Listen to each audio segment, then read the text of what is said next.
सभी बड़े मानकों के आधार पर 2026 की रिपोर्ट में ओवरऑल लीडरशिप में अमेरिका पहले स्थान पर है, दूसरे स्थान पर चीन है, जबकि तीसरे स्थान पर भारत है। एआई तकनीक के क्षेत्र में भारत फिलहाल तीसरे स्थान पर है। निवेश, टैलेंट और एप्लीकेशन स्केल की वजह से भारत एआई महाशक्ति के तौर पर तेजी से उभर रहा है। 2025 में भारत का एआई बाजार 11,773 करोड़ रुपए का था, जो 2032 में बढ़कर करीब 12 लाख करोड़ रुपए तक पहुंचने की संभावना है। यानी 7 साल में भारत करीब 100 गुना ज्यादा बड़ा एआई बाजार बन सकता है, जबकि 2035 में एआई का भारतीय बाजार 153 लाख करोड़ रुपए तक पहुंच सकता है। अभी 62% भारतीय कर्मचारी नियमित रूप से एआई का उपयोग कर रहे हैं, जबकि 83% भारतीय कर्मचारी साप्ताहिक रूप से एआई का उपयोग करते हैं। मित्रों, दुनिया भारत की तरफ देख रही है। दिल्ली में हो रहा एआई समिट इसकी एक अहम कड़ी है। भारत विशुद्ध रूप से एआई तकनीक का प्रयोग जीवन को बेहतर बनाने में कर रहा है, विकास का नया आयाम गढ़ने में कर रहा है। लेकिन पड़ोसी देश पाकिस्तान इस एआई का प्रयोग भी आतंकवाद के लिए ही कर रहा है।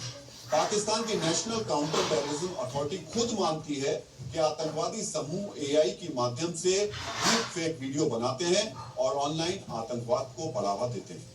ऐसे ही वीडियो दिखाकर वो महिलाओं को भी आत्मघाती बना रहे हैं। 9 फरवरी को लाहौर के ऐवान इकबाल कॉम्प्लेक्स में लश्कर तैयबा की महिला विंग तैयावत का एक बड़ा कार्यक्रम हुआ। बैठक में महिलाओं का माइंड वॉश किया गया। इससे पहले जैश-ए मोहम्मद की महिला विंग ने भी ऐसी ही बैठकें की थी। यही कारण है कि एक साथ आजाद हुए 2 देशों में से पाकिस्तान जहां आतंकी बनाने में शीर्ष पर है, तो भारत तकनीक का नया धुरंधर है। ये बताता है सही दिशा में इस्तेमाल ज्ञान दुनिया बदल सकता है, लेकिन गलत दिशा में वही ज्ञान विध्वंसक हथियार बन सकता है।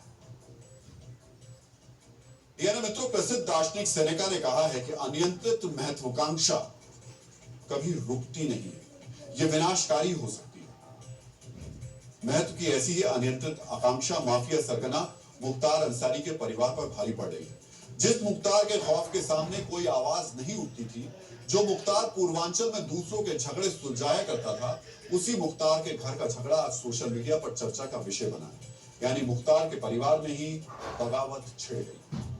मित्रों, इस वक्त जो सोशल मीडिया पोस्ट आप स्क्रीन पर मेरी बाईं तरफ देख रहे हैं, वो मुख्तार के घर में हो रहे झगड़े का सार्वजनिक ऐलान है।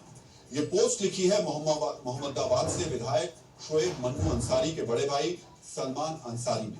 पोस्ट में सलमान अंसारी ने लिखा है कि मोहम्मदाबाद विधानसभा में बड़े पैमाने पर भ्रष्टाचार हुआ, करोड़ों की धांधली हुई। 2022 में मैंने शोएब के लिए वोट मांगा था, लेकिन अब लोगों के सवालों का जवाब नहीं दे पा रहा हूं। शोएब ने एक ऑडियो भी सोशल मीडिया पर जारी किया। सलमान अंसारी मुख्तार के सबसे बड़े भाई शिवगतुल्ला अंसारी के बड़े बेटे हैं। उनके छोटे भाई शोएब अंसारी मोहम्मदाबाद सीट से विधायक हैं। यानी अंसारी खानदान के एक चिराग ने दूसरे के खिलाफ मोर्चा खोल दिया है। ये वही परिवार है जो मुख्तार की मौत के बाद भी एकजुट दिखता रहा।